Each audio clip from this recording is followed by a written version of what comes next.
What's crowdfunding? I want to do a little talk about crowdfunding because most people don't realize what crowdfunding is.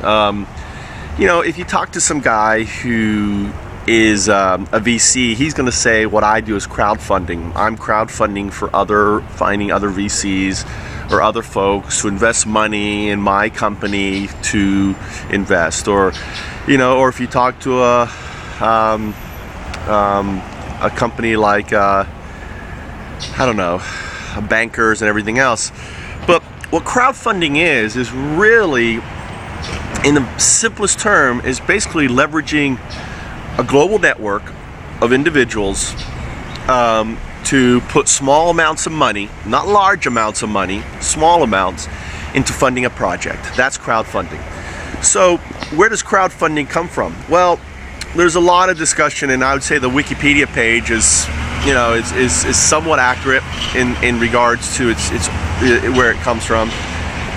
But the modern use of the term, and it doesn't even talk about this on the crowdfunding page on Wikipedia, really comes out of the success of Kiva. And Kiva basically got into micro finance and banking.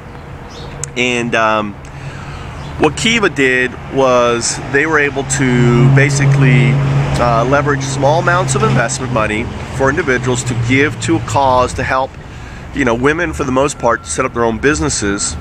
And as of November of 2009, they had raised over $100 million in microfinancing via the crowd, just individuals in the States or whatever promoting, saying, hey, give to this cause, give to that cause. So really, with the success of Kiva, a lot of folks are saying, why couldn't we do this with entrepreneurs? Now, I use the word micro-seed investor as a distinction between really microfinance and micro-seed investor. Microfinance or microloans and everything else is pretty much a donation, and pretty much every crowdfunding solution out there right now is actually micro finance, right? Or micro lending or micro donations.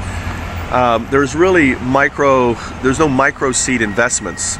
When it's an investment, what it means is you're getting a return off that amount of money. So,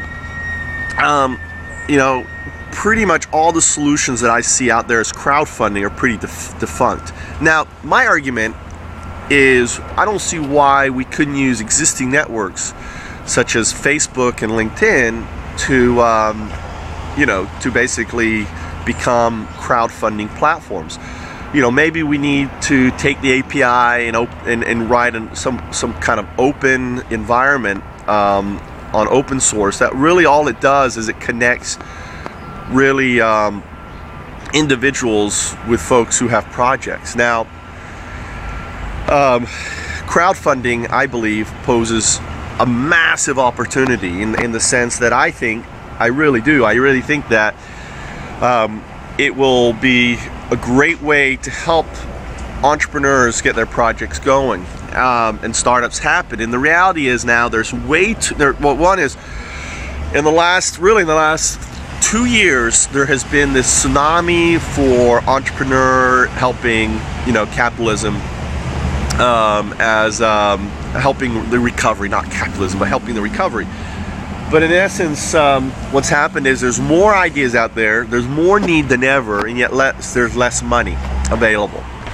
So the only way to combat this less money thing is to really explore and develop a really truly open crowdfunding platform. And I'm working on one from foundups.com, but really my platform is actually very different than the Kivas and the Pro Founders and everything else out there. However, before my platform comes out, I really feel that we could use LinkedIn and Facebook as a solution, and for it. So crowdfunding in essence is using the crowd, and you got to think outside your box, because the crowd is not America, or not going to be America 10 years from now. The crowd is going to be India, it's going to be China and Asia, and as more and more individuals basically get online from those countries, and not those, the individuals I'm referring to are are the middle class that is growing very quickly in those communities. Those are your potential crowdfunders. Now, I believe, or I say, crowdfunding is from what range? You may say, well, how much money? Well, I would say it's from like as little as $10 to as much as $5,000, right? So you may know that I'm actually right now crowdfunding 100,000. That's 20 investors at 5,000 a piece for FoundUps, because my belief is, see, FoundUps seeks to basically, provide the tools for entrepreneurs, and I'd much rather say, hey, I did it crowdfunding than I did it with doing biscuit tea parties for rich people and saying, hey, please invest in this, please invest in this, because it's only $5,000. And a $5,000 to a lawyer or to an accountant or to someone out there right now is really, there's lots of people with $5,000. It's just getting the message to them. So in essence, as a way to increase crowdfunding, or my idea is to actually provide a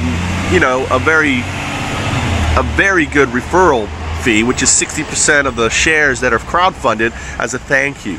So if someone buys 50,000 shares at 10 cents per share, then basically the person who referred that person gets 30,000 shares. So crowdfunding is really a nifty way to basically get the word out, and to allow folks to identify small amounts of money for their project with a return. So in my case, my shares right now are 10 cents a share. I think that's really down there. As soon as we finish raising 100,000, then the shares are going to go to 50 cents. You're like, well, where is the what's the word? Valuation. How are you figuring that out? Well, how do you figure out a valuation of anything that is new? You can't, right? No matter what someone says, figure out the valuation. So you have to guess at the valuation. I think that as in crowdfunding, you're basically speculating what the valuation is going to be. Anyway, so I hope this talk on crowdfunding is useful and provided you a little bit more insight. Check out profounder.com. That's the new Kiva model. It'll be interesting to see what they do. From what they told me, there's actually two vehicles. They're offering an investment vehicle and also a donation vehicle. So they haven't announced the investment vehicle, probably because they're still working it out with their attorneys. And they may not, because of their attorneys. So it'll be interesting to see. My name's Michael Trout. Read my blog. It's mtrout.com. I put a lot of interesting stuff there, and I think you may find it fun to read. But it will make your eyes bleed, because I'm dyslexic, and my writing is riddled with fragments and errors. I try to correct the spelling, but the fragment thing I've just never gotten over. Kind of like Shakespeare on his first folio. If you ever read that, I think Shakespeare was dyslexic. I'm the first guy to ever say that, by the way. But if you read the first folio, you're like, that guy's definitely dyslexic.